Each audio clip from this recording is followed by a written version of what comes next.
ప్రభువు ఘనమైన నామమునకు మహిమ కలుగునుగాక.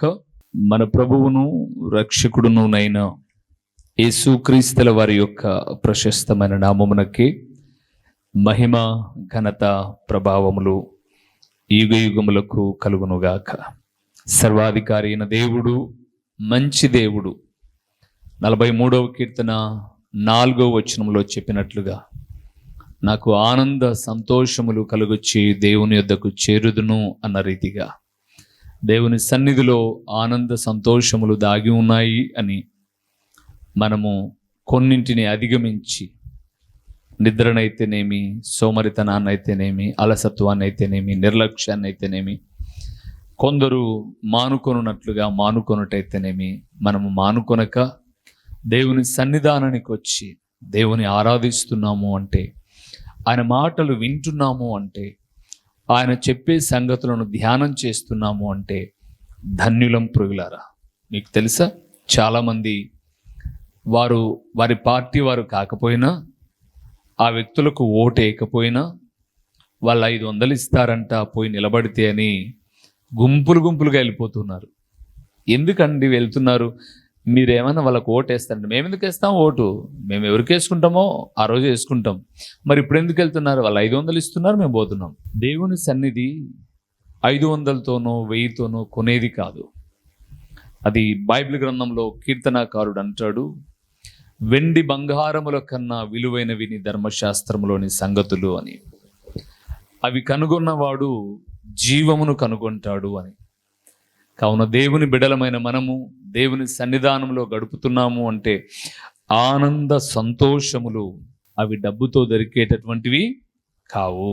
అవి ఒక మనిషి కొంత వెల ఇచ్చి పొందుకునేది కాదు. ఆనందం, సంతోషం ప్రభు అనుగ్రహించే భాగ్యం. అలాంటి దేవుని సన్నిధిలో చేరిన దేవుని ప్రియబిడ్డలను మీ అందరికీ మరొక్కసారి నేను వందనములు తెలియచేస్తూ దేవుని మాటలు ధ్యానం చేద్దాం. ఈ దినమున లేదా ఈ సమయమున మనం ధ్యానం చేయబోతున్న అంశ భాగం ఏంటి అనగా, దేవుడు ఎవరికి త్రోవ చూపును. ఒకవేళ త్రోవ అనేది మీకు అర్థం కాకపోతే దారి చూపును. దేవుడు దారి చూపేవాడు. బ్రతుకు తెరువు కోసమై, బ్రతుకుట కొరకై, జీవించుట కొరకై త్రోవ చూపే దేవుడు. అయితే త్రోవ చూపాలంటే మనము ఎలాగ ఉండాలో కూడా కొన్ని విషయాలు మాట్లాడాడు. అది చాలా ప్రాముఖ్యమైనది. ఎక్కడికైనా మనం వెళ్ళేటప్పుడు మనకు త్రోవ తెలియకపోతే, అంటే దారి తెలియకపోతే, అక్కడ నిలబడ్డ వ్యక్తిని అడుగుతాం, అయ్యా ఈ దారి ఎటు వెళ్తుంది అని అడుగుతాం, ఈ త్రోవ ఎటు పోతుంది అని అడుగుతాం. అతనికి తెలిస్తే చెప్తాడు, తెలియకపోతే నాకు కూడా తెలీదు అంటాడు.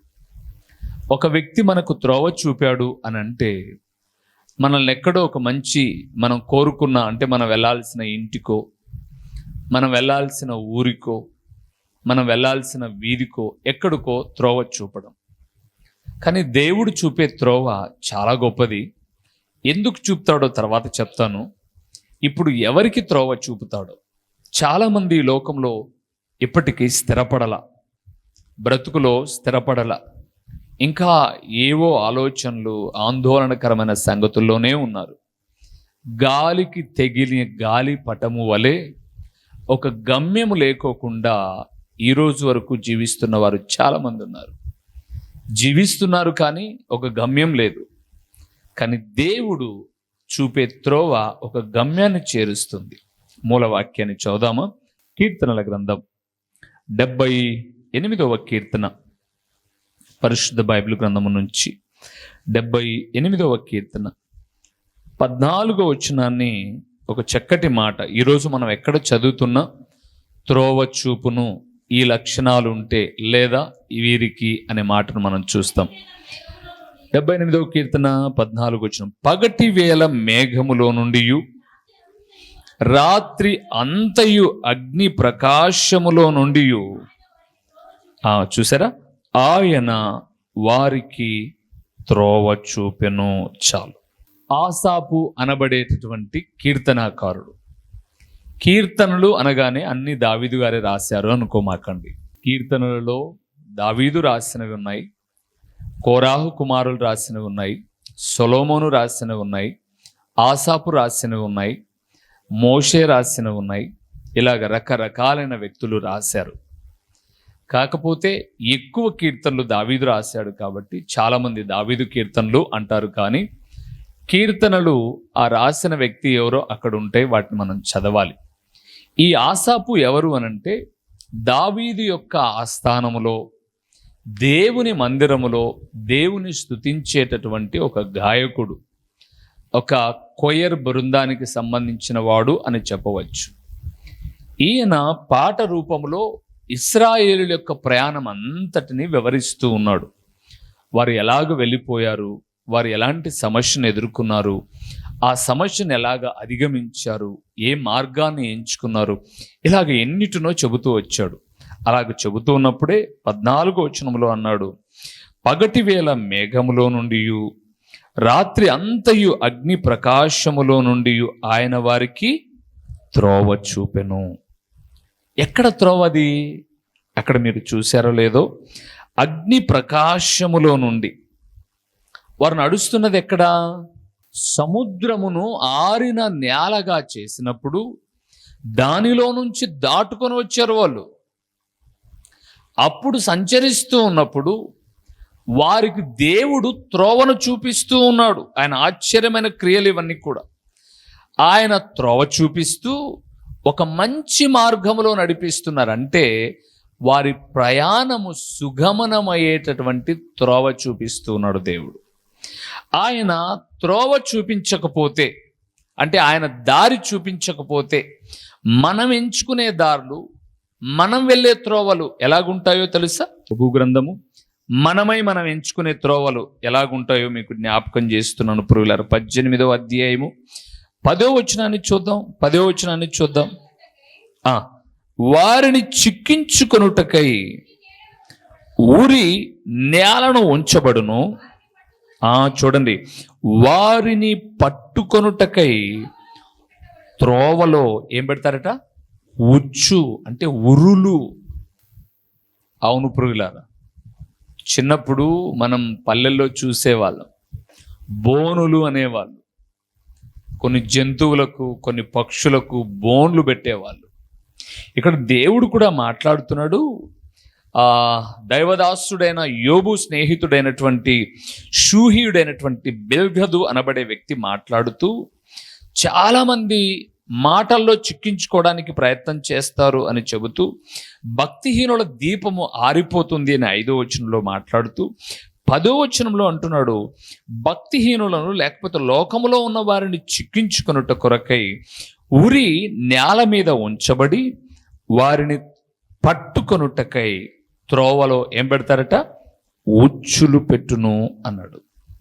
అంటే కొందరి త్రోవలలో ప్రభువు నడిపించలేదు కాబట్టి ఉచ్చుల గుండా, ఉరుల గుండా వెళ్తున్నారు ప్రియులారా. అందుకే దేవుని మనం ఎప్పుడు అడగాల్సింది ఏంటంటే, నేను నడవవలసిన త్రోవను నాకు చూపించు. త్రోవను నేర్పించడు, త్రోవను చూపిస్తాడు దేవుడు, త్రోవలో నడిపిస్తాడు దేవుడు. సరైన మార్గములో నడిపించుటకు ఆయన సామర్థ్యం కలిగిన వాడు. అయితే మనం సరైన మార్గంలో నడవాలి అంటే ఒక చక్కటి మాట రాయబడింది, నీ వాక్యము నా పాదములకు దీపమును నా త్రోవకు ఏమైంది? ఎవరైతే దేవుని వాక్యము దగ్గరకు వచ్చి వాక్యమైన దేవుణ్ణి అడుగుతారో వారి త్రోవ సరైనదిగా ఉంటుంది అని లేఖనము సెలవిస్తుంది. అందుకే దేవుడు త్రోవ చూపకపోతే ఉరులు ఉచ్చులు ఉంటాయి.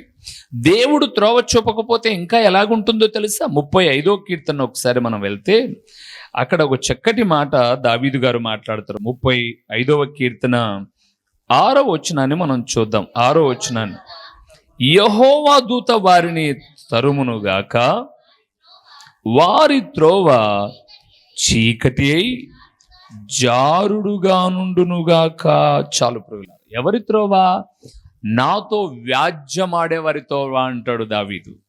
అంటే నాతో పోట్లాడడానికి వచ్చేవాళ్ళు, నాకెవరు దిక్కులేరులే, నాకెవరు ఆదరణ లేరులే అనుకుని వచ్చేవాళ్ళు, నేను ఆయన దగ్గరకు వచ్చి ఆయన పాదాలు పట్టుకుంటే ఆయన నన్ను బలపరిచి చాలా విషయాలు చెబుతూ వారి త్రోవ, నన్ను తరిమేటటువంటి వారి త్రోవ చీకటి అయి ఎలాగుంటుందంట, జారిపోయే రీతిగా. చీకట్లో జారిపోయాడు అనుకోండి, ఎక్కడ పడతాడో తెలియదు. మేము ఒకరోజు రాజమండ్రి ప్రాంతం నుంచి ఆ ఏజెన్సీ ఏరియాలో సువార్త నిమిత్తమై వెళ్ళాం. అది ఒక డిసెంబర్ మాసం, బాగా చిమ్మ చీకటి. ఎంత చిమ్మ చీకటి అని అంటే మనిషి ఎదురుగా ఉన్న మనిషి కనిపించినంత చీకటి, ప్లస్ అదంతా కూడా ఒక అడవి ప్రాంతం. సరే, మేము వెళ్ళిపోతూ ఉన్నాం. మధ్యలో ఎందుకో మా మధ్యలో ఉన్నటువంటి ఒక సహోదరుడు కొద్దిసేపు ఆగన్నయ్య, వాష్రూమ్ వెళ్ళాలి అని అడిగాడు. నేను కారులోనే కూర్చొని ఉన్నాను. ఆ జంగారెడ్డిగూడెం నుంచి అలాగ పైకి వెళ్ళిపోతూ ఉన్నప్పుడు, రంపచోడవరం నుంచి పైకి వెళ్ళిపోతున్నప్పుడు కారు వచ్చి రోడ్డు మీదనే ఆపాడు.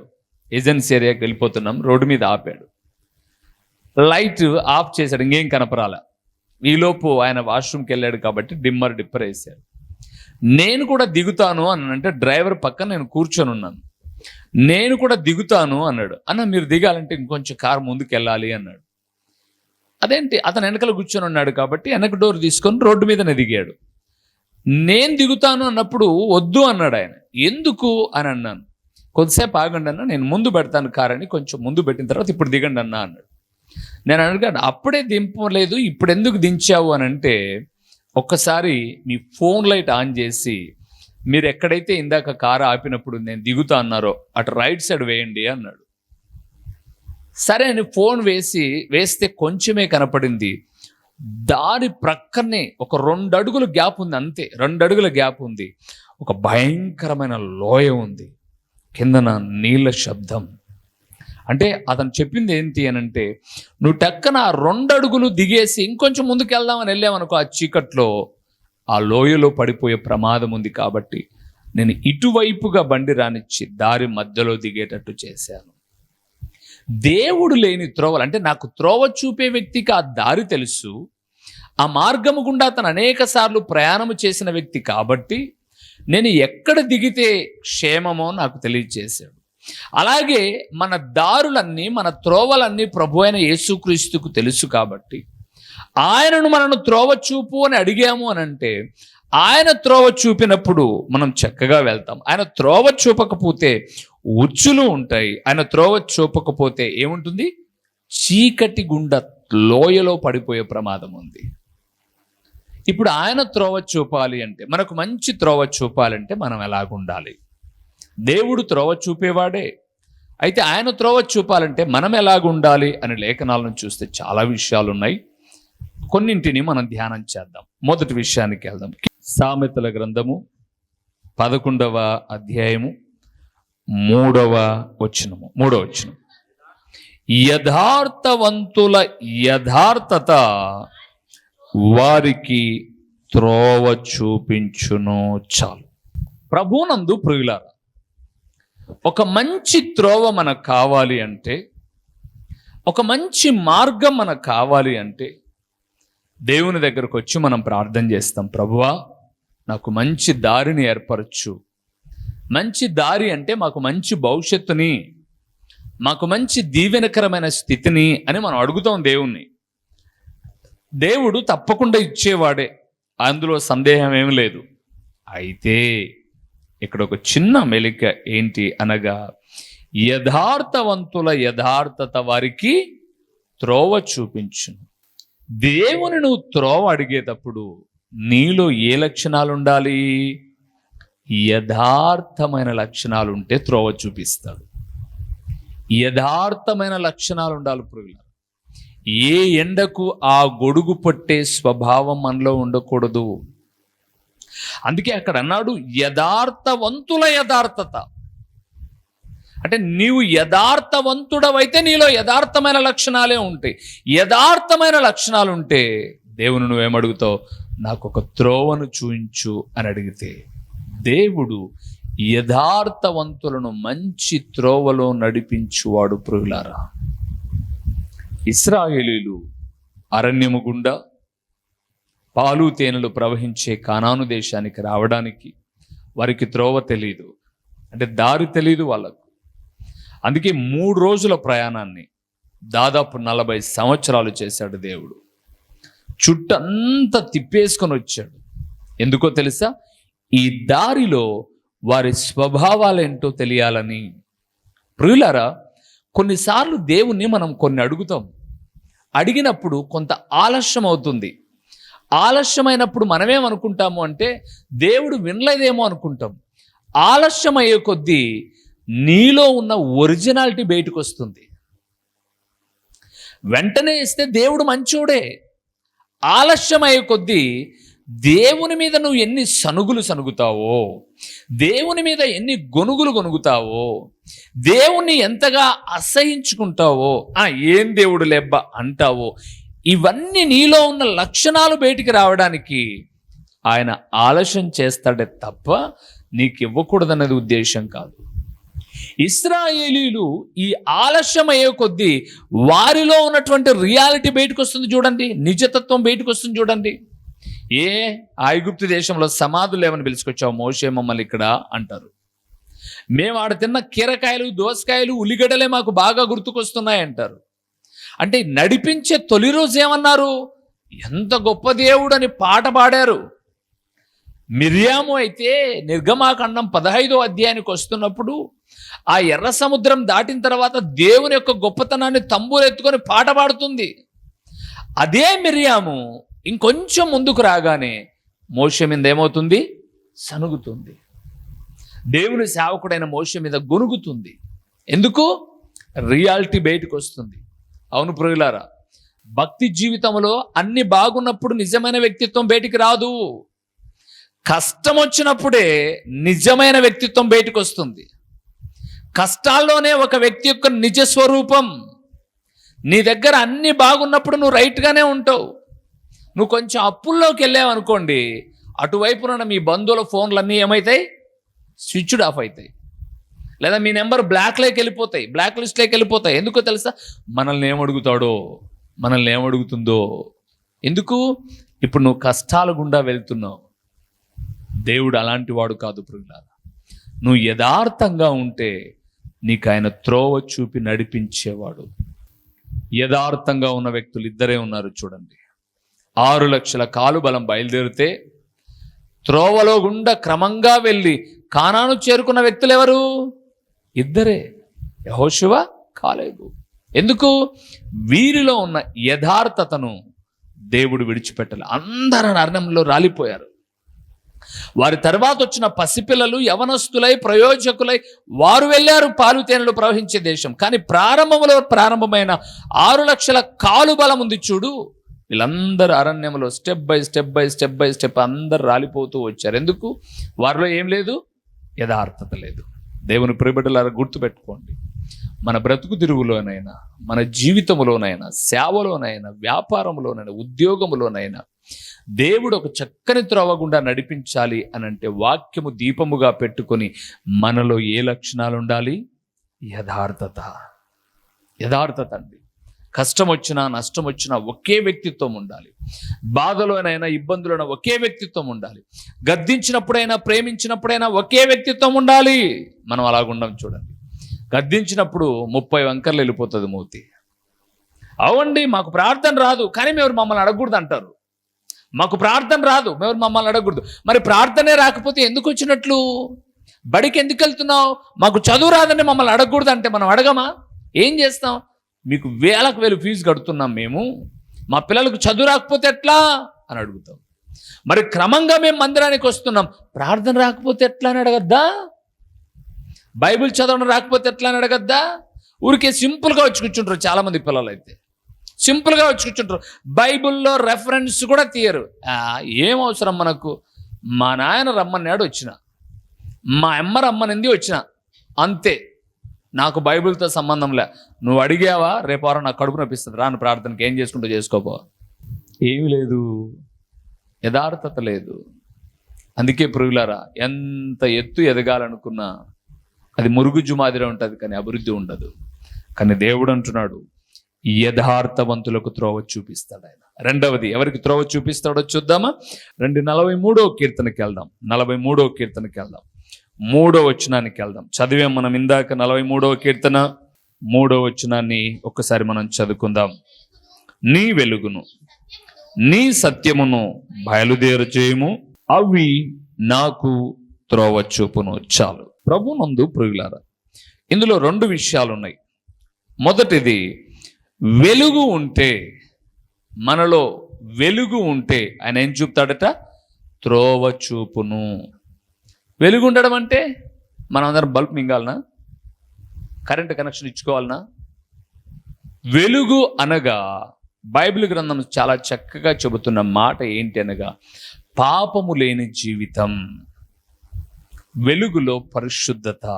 మీరు చూడండి, మందిరంలో ఉన్న లైట్లు చూడండి, మీ ఇంట్లో ఉన్న లైట్ చూడండి.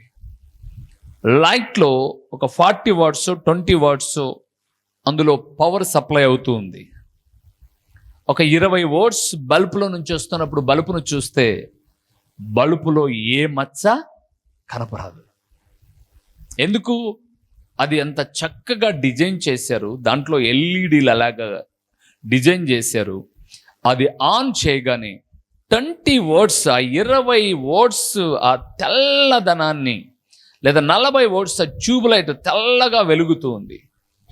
దానిలో ఏ మచ్చ ఉండదు. ఇంకా మచ్చ ఉండడం ప్రారంభించింది అనుకోండి, ఉదాహరణకు జ్ఞాపకం చేస్తాను. అప్పుడప్పుడు ఈ ట్యూబ్ లైట్లో ఒక సైడ్ మచ్చ ప్రారంభమవుతుంది.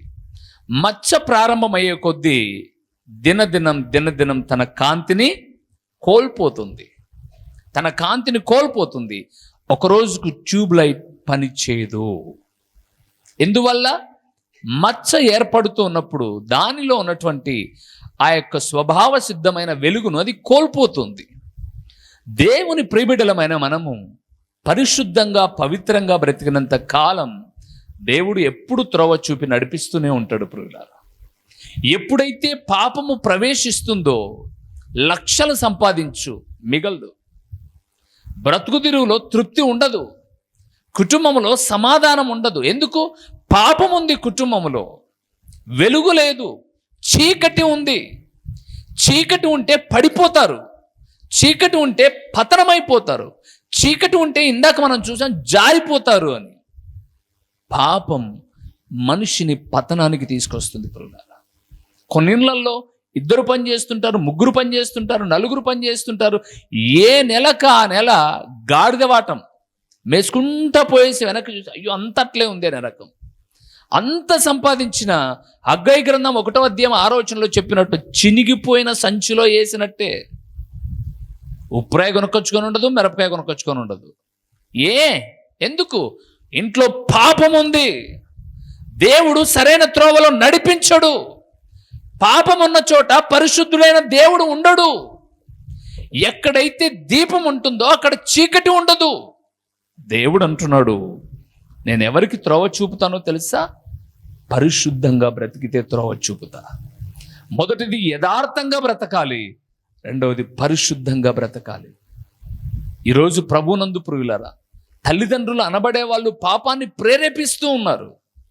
పాపాన్ని ప్రోత్సహించే తల్లిదండ్రులు లేకపోలేదు ప్రియులారా. ఇదొద్దు, ఈ బ్రతుకు బాగుందని చెప్పేవాళ్ళు ఉన్నారు. అంటే పాపాన్ని సైతం జురుకోమని చెప్పేవాళ్ళు ఉన్నారు. ఆలోచన చేయండి, ఆ త్రోవలు సాగవు. అది ఒకరోజు అవమానభరితంగా, ఒకరోజు బాధభరితంగా ముగించవలసిన పరిస్థితి. కన్నవాళ్లే చెడు మార్గంలోనికి వెళ్ళు అని చెబితే, చెడును గద్దించవలసిన పెద్దలే చెడులోనికి వెళ్ళు అంటే ఇంకెవరండి దాన్ని సరైన త్రోవలో నేర్పించేది? నాలాంటి దైవజనులు గద్దిస్తూ ఉన్నప్పుడు అదే తల్లిదండ్రులు కూడా తిరుగుబాటుదారులు అయిపోతారు. మమ్మల్ని అన్నావే, మేము పాపం చేసినా మమ్మల్ని గద్దించకూడదు అని. నేను గద్దించకపోవచ్చు, నా నోరు మూయించచ్చు, కానీ దేవాది దేవుని నోరు ఎవరు మూయించలేరు. అందుకే అక్కడ అన్నాడు, వెలుగు త్రోవ చూపుతుంది. రెండవది ఏం చెప్పాడు చూడండి, 43వ కీర్తన 3వ వచనం మరొకసారి చదువుదాం.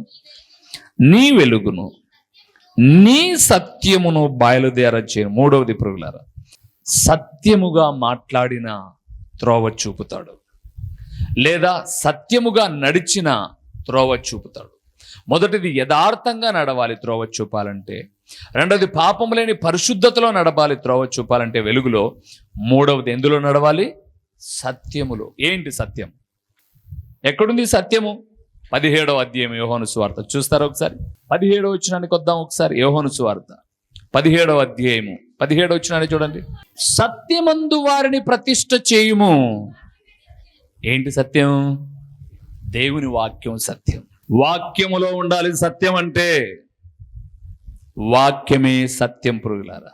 యాక్టింగ్లు మీ ఉపాధ్యాయులు మిమ్మల్ని ఎట్ట కనుక్కుంటారో, 1000 మంది కూర్చున్న సభలో దేవుని వాక్యం చెప్తూ కూడా ఎవరు ఆడ నిద్రపోతున్నారో చెప్తాను నేను.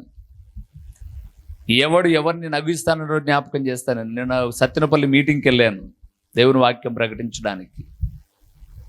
నా ముందు చాలా బారుగా తీరిపోయిన జనం వెనకలు ఉన్నారు. లాస్ట్లో 2 యవనస్తులు వచ్చి కామెంట్ చేసుకుంటూ కూర్చుంటున్నారు. నా ముందు చాలా గుంపు ఉన్నారు. వెనక్కున్న వాడిని కూడా తెలుసు నాకు. తమ్ముడు, వాక్యం అనడానికి వచ్చావా, లేచిపోతావా, ఇక్కడే కూర్చుంటావా అని అన్నాను. ఎవడికి అర్థం అవ్వాలో వానికి అవింది అన్నాను. వెంటనే వాని సరిదేసి కూర్చేసుకున్నాడు. మీకు 2 కళ్ళే ఉంటాయి, మాకు ఒళ్ళంతా కళ్ళు ఉంటాయి పురుగులారా. మా ఆశ ఏంటంటే అందరూ దేవుని వాక్యంలో బలపడాలి. ఇక్కడికి వచ్చి ఊరకు కూర్చున్నాము అని అంటే అంతకన్నా మోసం మరొకటి లేదు దేవుని దగ్గర. అందుకే అన్నాడు, నీ వాక్యమే సత్యం. ఆ వాక్యం కావాలి మనకు. ఆ వాక్యాన్ని జుర్రుకోవాలి, ఆ వాక్యాన్ని భుజించాలి. పిలాతు అడిగాడు, సత్యం అనగా ఏమి అని అడిగాడు యేసు ప్రభువును. జడ్జి దగ్గరికి ఒక దొంగను పట్టుకొని వచ్చాం. వీనికి ఏం శిక్ష వేయాలని జడ్జి అడిగాడు అనుకోండి, వాడు జడ్జినేనా? ఆయన జడ్జి అవుతాడా? వీనికి ఎవడికి ఏ శిక్ష వేయాలో తెలిసి ఉండాలి జడ్జికి. పిలాతుకి ఏమి తెల్లా, అందుకే అడుగుతున్నాడు, సత్యం అనగా ఏమి అని యేసు ప్రభువుని అడిగాడు. నీ ఎదుటిగా ఉన్న నేనే సత్యం, నువ్వే సత్యం అంటే అవును. ఆది యందు వాక్యమై ఉండెను, ఆ వాక్యము దేవుని యొద్ద ఉండెను, వాక్యము దేవుడై ఉండెను. ఎవరు ఆ దేవుడు? యోహాను సువార్త 1:12లోకి వెళ్తే, ఆ వాక్యము శరీరధారి అయి మన మధ్య నివసించుచుండెను. ఎవరు శరీరధారిగా నివసించింది? ప్రభు అయిన యేసు క్రీస్తు. దేవుని యందు ప్రియమైన వారలారా, దేవుని దాసుడుగా జ్ఞాపకం చేస్తున్నాను. మనకు మంచి త్రోవ, మంచి మార్గములో భవిష్యత్తునివ్వాలి అంటే యథార్థత ఉండాలి, పాపము లేని పరిశుద్ధత ఉండాలి. మూడవది సత్యమైన వాక్యాన్ని అనుసరించే వ్యక్తులమై ఉండాలి. త్రోవ చూపిస్తాడు. తలలు వంచండి, ప్రార్థన చేద్దాం. దేవా, ఇటు త్రోవను నాకు చూపించు అని అడుగుదాం. రెండవది, ఎందుకు త్రోవ చూపుతాడో నేను చెప్పి ఈ సందేశాన్ని ముగిస్తాను. తర్వాత ప్రార్థన చేసుకుందాం. ప్రేమ కలిగిన పరిశుద్ధుడు అయిన దేవా, పరలోకమందున్న తండ్రి, మీ ఘనమైన నామమునకు స్తోత్రములు చెల్లిస్తూ ఉన్నాము నాయనా. ఈ లోకంలో ఎలాగ బ్రతకాలో, ఎలాగ జీవించాలో మాకు తెలియదు, కానీ నువ్వు త్రోవ చూపే దేవుడవు.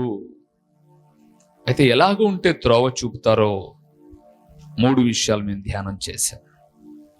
తర్వాత సందేశంలో ఎందుకు నువ్వు త్రోవ చూపుతావు ప్రభువా అని కూడా మేము నిన్ను అడిగితే, ఇందు విషయమే నేను త్రోవ చూపుతానని చెప్తారు. ఆ మాటలన్నీ మేము ధ్యానం చేసే భాగ్యాన్ని మాకివ్వండి. ప్రకటించబడిన పరలోకపు సంగతులు వ్యర్థముగా పోకుండా సారవంతమైన నేలను పడిన విత్తనం వలె 30దంతలుగా, 60దంతలుగా, 100ంతలుగా ఫలింపచేసి మీ ఘననామమునకు మహిమ, ఘనత, ప్రభావములు మీరు కలుగు చేసుకొనుమని ఎంతైనా నమ్మదగిన దేవుడవైన మీకు స్తుతులు చెల్లించుకుంటూ ఈ మనవులన్నీ కూడా మా ప్రభువును మీ ప్రియ కుమారుడును నైనా యేసుక్రీస్తుల వారి యొక్క ప్రశస్తమైన నామములో దీన మనస్సుతో అడిగి పొందియున్నాము తండ్రి, ఆమేన్. మా చిరునామా దైవజనుడు బ్రదర్ ఓ రూబేన్ గారు, క్రీస్తు ప్రార్థనా మందిరం, డోర్ నెంబర్ 1-10-386, నగరిగుట్ట, పులివెందుల, కడప జిల్లా. మీ ప్రార్థనా అవసరాల కొరకై సెల్ నంబర్ 9989067409.